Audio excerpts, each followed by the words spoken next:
Hey everybody, thanks for joining us for another episode of Banking on Experience. I'm your host, James Gilbert. Today we're going to be talking about a very important subject, one that needs to be brought to light, one that needs to be talked about more, and one that people need to get more involved with. Today we're going to be talking about how credit unions can bring diversity to life. We've had a lot of episodes about this. We've talked about webinars and done a lot of different things around this subject. But we're particularly excited to have Michael Murdoch on the call with us today, so stay tuned. All right, let's get started. We have a guest from Wauna. Is that how you say it, Michael? Wauna. Okay, let's start over. I want a loan. Yeah, there we go. We have a guest from Wauna Credit Union, Michael Murdoch. Michael, thanks for joining us on the podcast. Thank you for having me, James. It's a pleasure to be here. I'm excited to talk about this. It's a touchy subject for a lot of people, especially with everything going on right now. But before we get into that, I think it's important to give you the limelight of being able to introduce yourself. Tell us a little bit about Michael and Wauna Credit Union. Yeah, absolutely. So Wauna is actually a Native American term for the Columbia River, which is where our shops kind of dot up outside of Portland all the way up into Washington. So I am in the lovely town of Astoria, Oregon, for any of you Goonies fans, and very close to the house. So I dig it because that's one of my favorite movies of all time. So I'm happy where I'm at. I've been with Wauna Credit Union for about 3 years, but I've been in the industry for about 7 years. Moved around through a couple of credit unions, but I love it here. I'm currently in the marketing department, but I also do a lot of work in the industry. I'm the president of the Young Credit Union Professional Chapter here in Oregon and Southwest Washington. I serve on a number of different committees with the Northwest Credit Union Association in CUNA. But in a nutshell, I love the outdoors. In fact, you can see my camping gear behind you. I know we're on a podcast, so you'll just have to assume that it's there, because later today I'm gonna get out to the woods. So that's me. Where are you going? I'm going to go up to a place called Timothy Lake, which is up near Mount Hood. Awesome. I actually have. Yeah. I've been to Timothy Lake, Yeah. and I'm very familiar with the story. Me and my wife went up there when we got married. We actually kind of did a road trip, and when we went through Astoria. Very cool little town. It's very interesting. It's awesome. It's got it all. A brewery on every corner, great food, ghost stories, history, any shipwrecks. It's never a dull day. So tell us a little bit about, before we dive into some of the things that we're going to talk about, tell us a little bit about some of the event that you had. I think it's important. Yeah. Let's talk about it for a little bit. Absolutely. It was pretty special. I'm going to toot our own horn here for a little bit. We connected with a number of credit union chapters and leagues across the country, and a number of them actually helped us get this event out. But almost all of them were saying, this is so amazing, we've never seen a chapter do this. We haven't seen anybody really doing this. Like, we want to do it, but we're not seeing anybody interested in doing it or taking the initiative. So that was pretty special. We did have a DEI, our first one DEI panel last year, to some acclaim, but it was very interesting because we didn't really know what we were doing. We had a great panel, but it was kind of our first foray into DEI and really making it inclusive for our young professionals. So what we did this year is we had a sponsorship through Pride PDX in Portland to march, and we were going to get everybody together and dress up and show our support in that way. But of course, with COVID, the march became digital and we lost the sponsorship. So I said this conversation doesn't need to just end after 1 month. We need to keep it going. So we decided to partner with a local chapter, Cascadia chapter of credit unions, primarily in Portland, and to put on a 3-part event to celebrate Pride. And so what this event basically was designed to do was to promote diversity, equity, and inclusion, keep a conversation going that's fun, interesting, but also serious, and then raise money for the Q Center, which is an LGBTQ2+, SIA+ organization in Portland that supports queer communities. They've been particularly hit hard by COVID as well, and have had to close their doors, not permanently, but they've had some internal struggle, and we just thought, what better organization to support than this? But ultimately, the idea was to provide a voice for credit unions and young professionals who might be uncomfortable to talk about it or really want to talk about it and don't have a platform. So we had some awesome panelists come out. Troy Stang, board chair of CUNA. We had Dr. Derek Kayongo, Amy Nelson of the CEO of Point West, and Victor Coro, who was instrumental in starting the CU DEI Collective. Sorry, I'm having trouble speaking. That's all right. You guys came close to hit. Did you hit your goal of money raised? Yeah.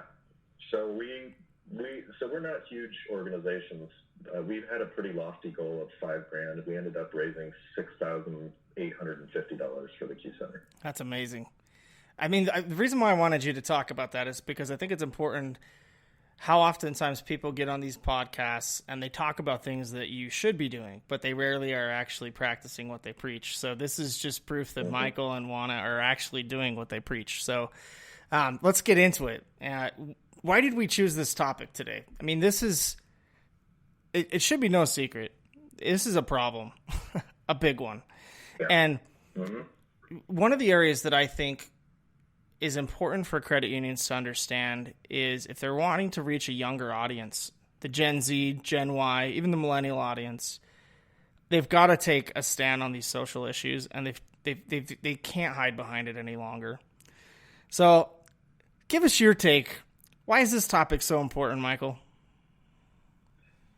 It's important because we're talking about a species. We're talking about the human species, Every single person is a person that wants to be loved and heard, regardless of who they are. And this is difficult for me. I'm a middle-aged white male. This does not come naturally to me. I still struggle. I have a lot of struggles. They will continue to go on.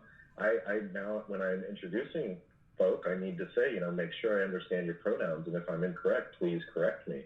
Because I've gotten into trouble by saying her or him, and it's like, excuse me, it's they. And those are just little things that you have to stop and think, like that's somebody's personal identity. It's not a preference.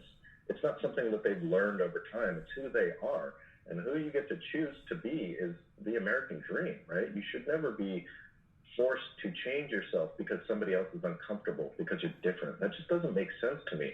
Being different should be celebrated, and being different should be embraced. And I want different people working for my credit union. I don't want normalcy. I don't want a white face that has nothing else to say except let's get loans. I want diversity. I want to be inclusive. So I think it's important because we are all humans, and nothing is going to change that. If you decide to be non-binary, does that make you not human all of a sudden? Like, that's the part that I just don't get. And I think that's what drives the passion for me. I love it. You know what's interesting too is like this may seem so new and different. It's not as different if you look at history. Go back to the 50s and 60s, even the 70s for that matter. People were referenced by name with Mr., Mrs., and then their last name. And sometimes not even the Mr. or Mrs. or Miss, right? They were just given that. Over time, in the 80s and 90s, don't do that. Don't say Mr. or Mrs. Miss or whatever it might, or they, like that's how it happened through history. And now we're changing as a species. We're changing as people, right? And we have to adapt to that. That change is happening.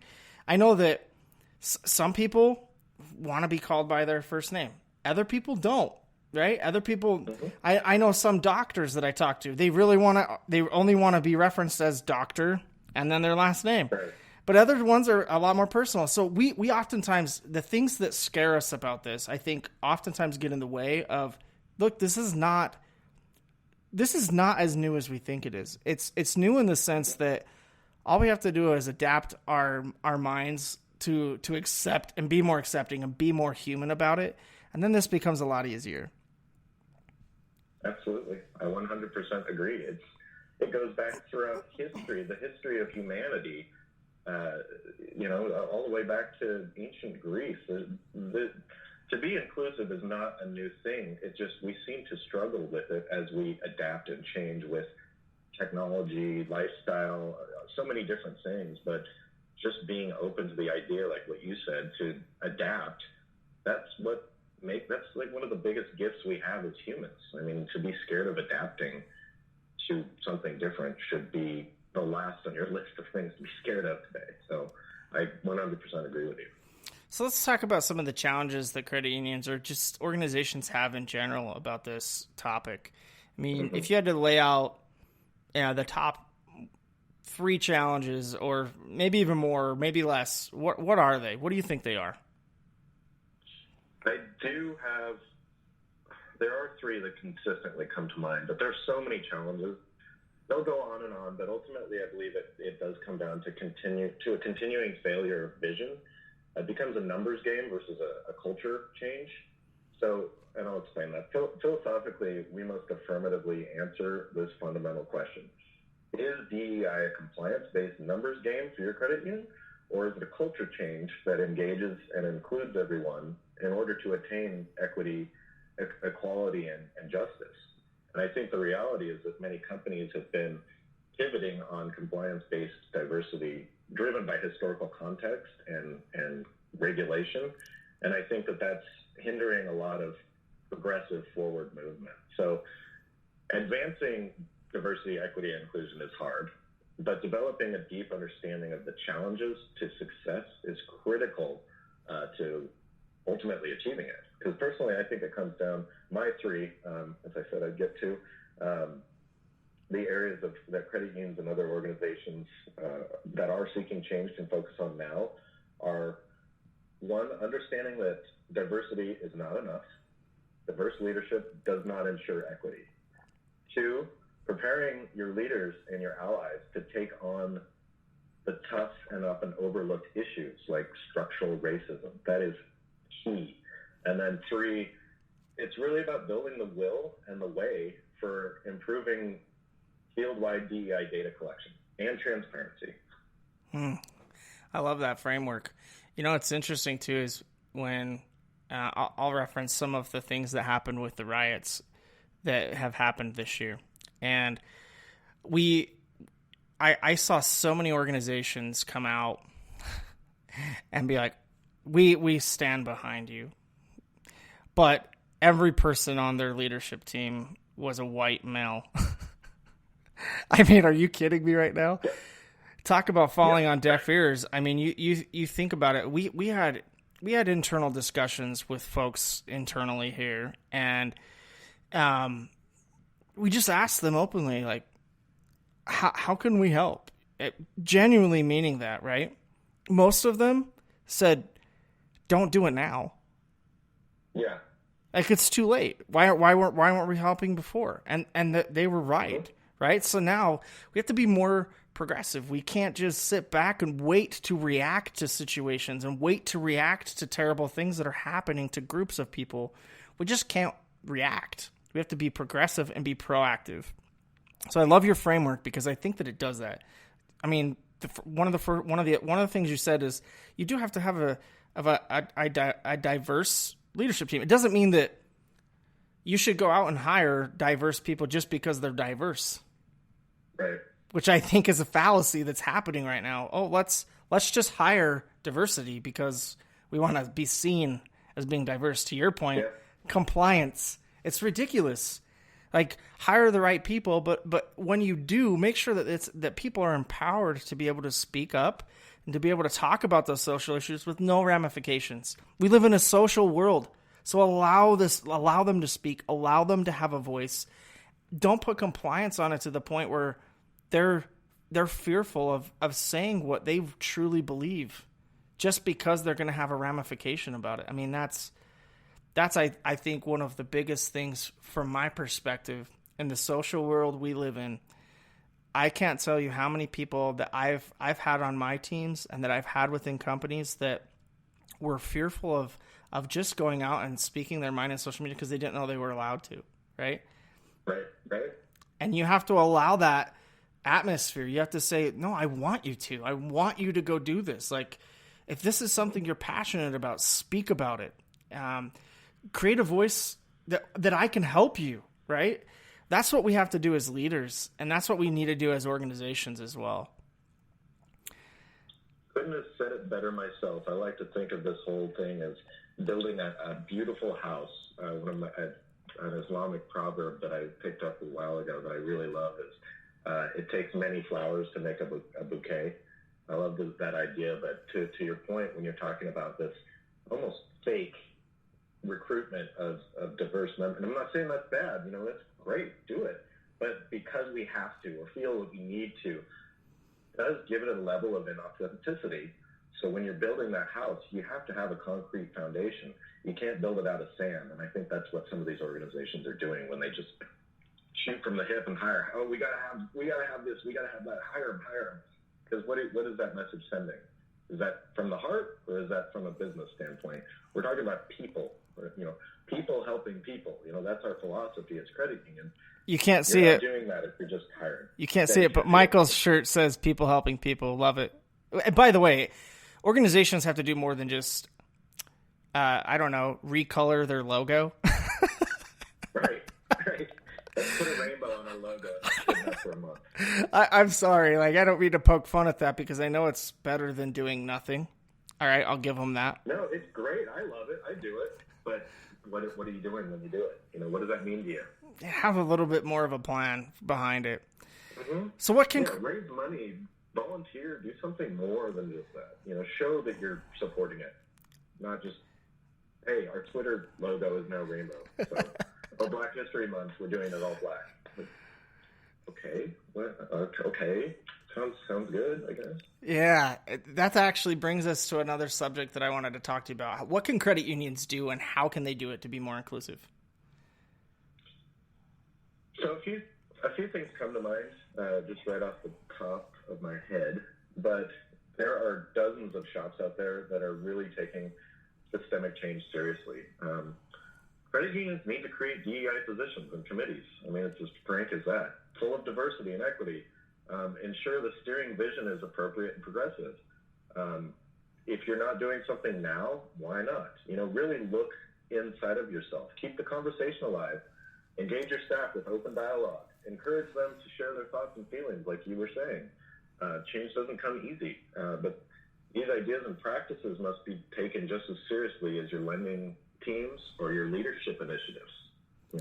So engage your community leaders. Engage the partners. Create focus groups. Send your board out to minority organizations or support initiatives for our queer communities. Chances are your shop will be surprised at just how deep your head has been in the sand.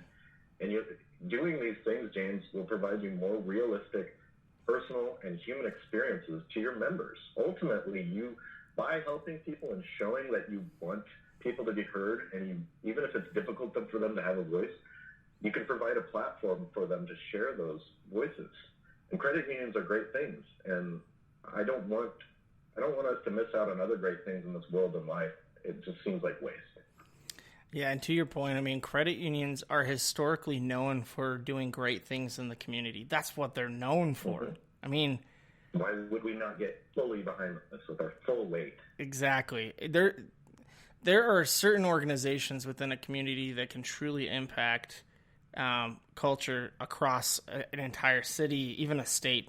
And I truly believe that credit unions are part of that voice, right? If they aren't doing it, local shops are not going to do it. And if local shops are doing it and credit unions aren't, that just tells you that you're behind the eight ball there and you need to get on board. So let's talk about something else, which is we've talked about what people can do, how they can do it. So who today would be a good example that's doing it really well? Absolutely. The first one I immediately think of is Point West in Portland, Oregon. They're a smaller shop, but they are so amazingly progressive. The CEO, Amy Nelson, was on our DEI panel that I spoke to. They do a fabulous job. They're one of the first credit unions in Oregon, just Northwest, really, to offer non-citizen lending, and they hire multiculturally. It's a big initiative of theirs. So their commitment to change is widespread. And they're also, one thing I love about them, especially about Amy, is that they're not afraid to be vocal when they receive criticism that waxes racist or anti-productive. She will openly say, if they get a member that says, "Why are you serving these people?" She'll say, "These people are people, and frankly, if that's your outlook on life and humans, we don't want you." So she is not afraid to speak out against that type of criticism of their practices, which I think is so brave. It's so inspiring because we do shut down sometimes. A lot of times, like when the murder of George Floyd happened, I pressed our leadership, and sorry, boss, if you're listening to this, for a while I was getting nothing. And I just thought, we need to say something. We need to at least show that we are acknowledging this. But there's a fear, right? There's a fear that you're going to offend your members. You're going to offend them. And you think, how can you help some people but not other people? How can you be vocal on some things like advocacy and not vocal on other things? That just doesn't make sense to me. So they are not afraid to speak out, which I just love. The other I think of is First Tech Federal. They're based in California, but they've got, I think they've got one in Puerto Rico. They're one of the largest credit unions in the country. But they actively seek members for their staff from the LGBTQ2SI+. Took me a while to memorize that. Communities, they embrace them, they grow them, and they show others that it's okay not to be afraid of people because you might deem them different. Their whole message, and Greg, their CEO, he calls every single employee, and they have hundreds of employees, calls every single employee on their birthday to wish them happy birthday. So that's how progressive they are. I just love that. But their main message is that acceptance is equity, and collaboration with your own species, that's inclusion. So those are my two shops that I think of. There's so many out there that I'm forgetting, so many that are doing way more than these two, but those are two that I think of right off the bat. You know what's so interesting to me is I know this is somewhat related in the sense like how things trend from a social perspective. When we look at LinkedIn, we'll use that as an example, and the amount of people that post on LinkedIn every single day. I mean, we're talking about influencers that literally post every day, right? And the stuff that trends. Every hour sometimes.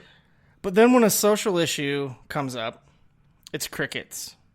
I mean, yesterday was a good example. A topic that I'm particularly very passionate about is human trafficking. Like I'm big fan of some of the organizations that fight that. And yesterday was National and human trafficking. And, you know, I post a lot on LinkedIn. I almost every single day. I try to help people and do that kind of thing. And it's so interesting to me that when you bring up a social issue, even if it's not terribly controversial where you have to take a side, it's still crickets. It's unbelievable to me that people just get so fearful on a topic that really shouldn't be. It's not terribly controversial at all, right? Like you want to help little humans. Like this is a great way to do it, you know. And it's so interesting how those subjects and topics, social issues across racism, across human trafficking. I mean, you name it. Like any social issue, leaders are just silent. Mm-hmm.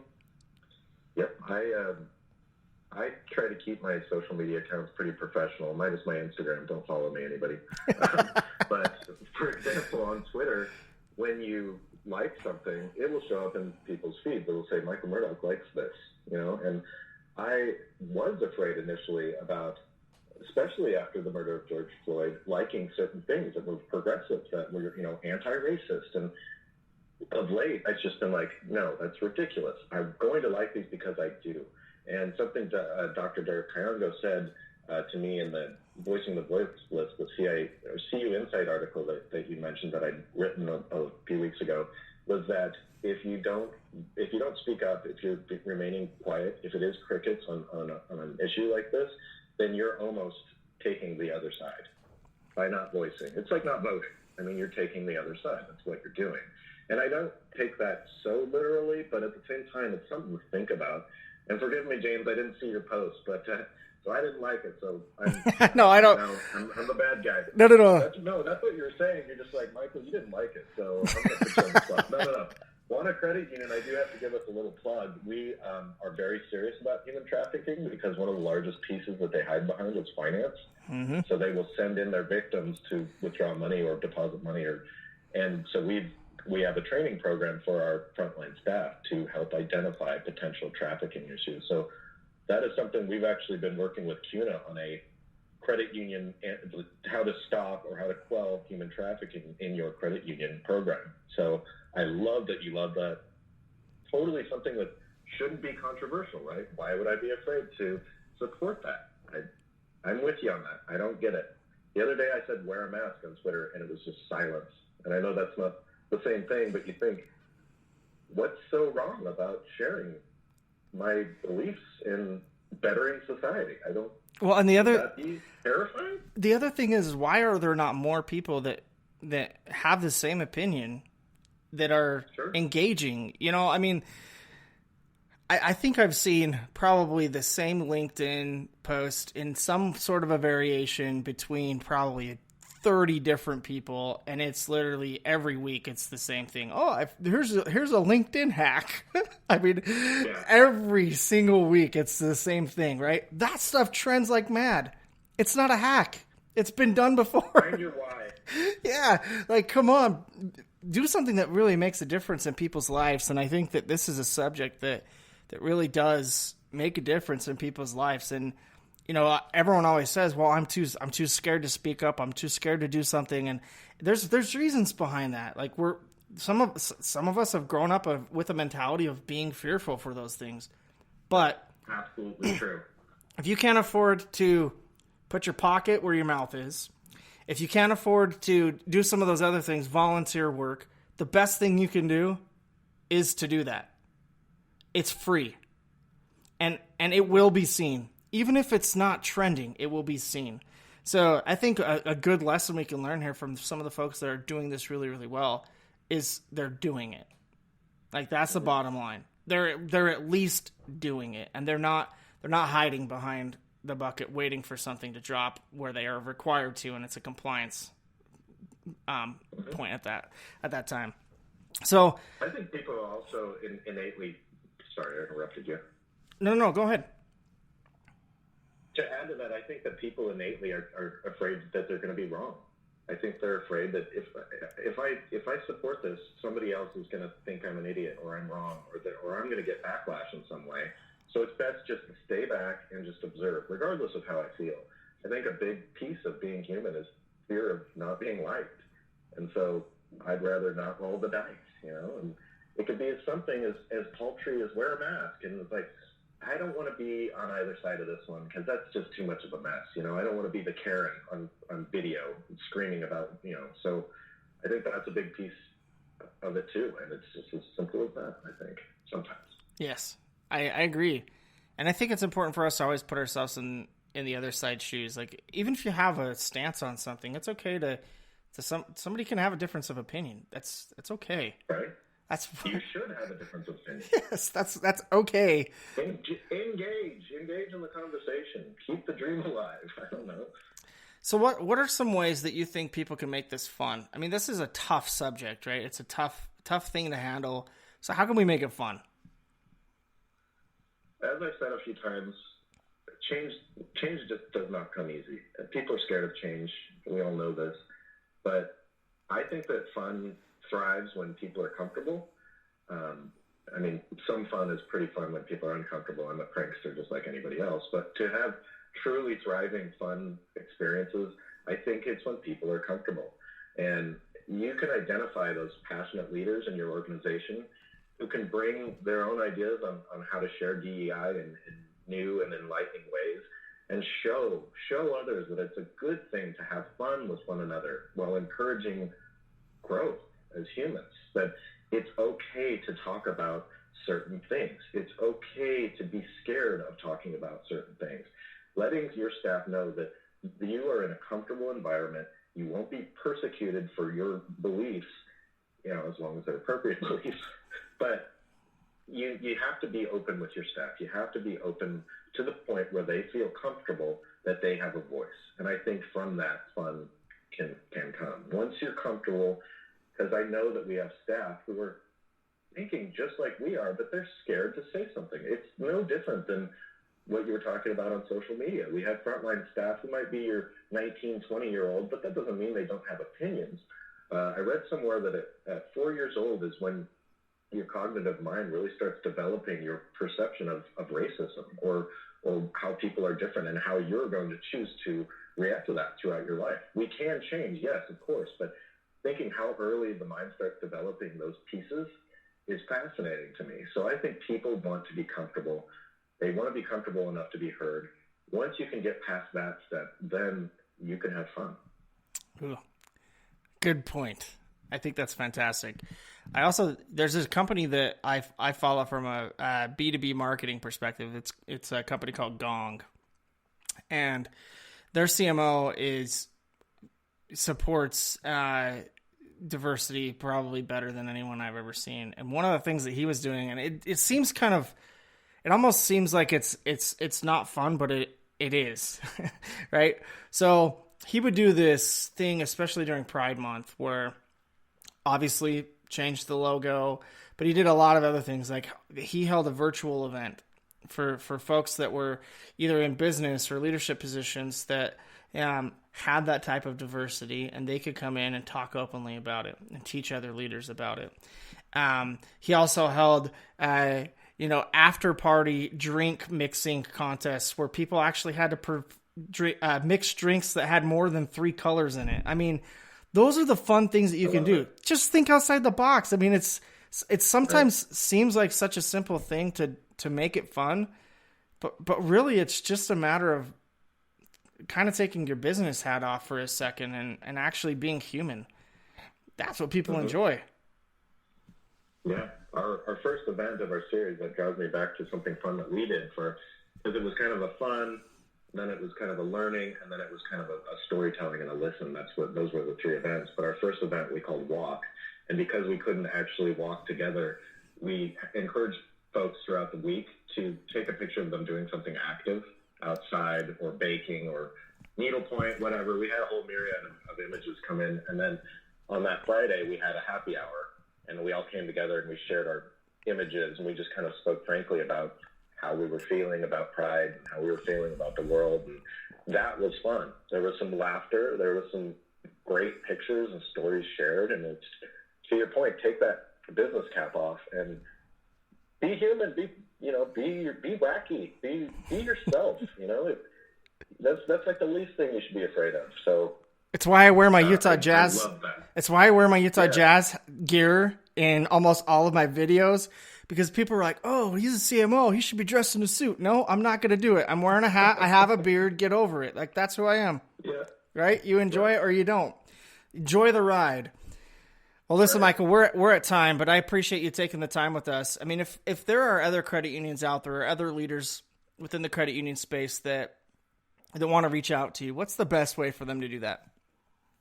Email me, michael.murdoch@waunascu.org.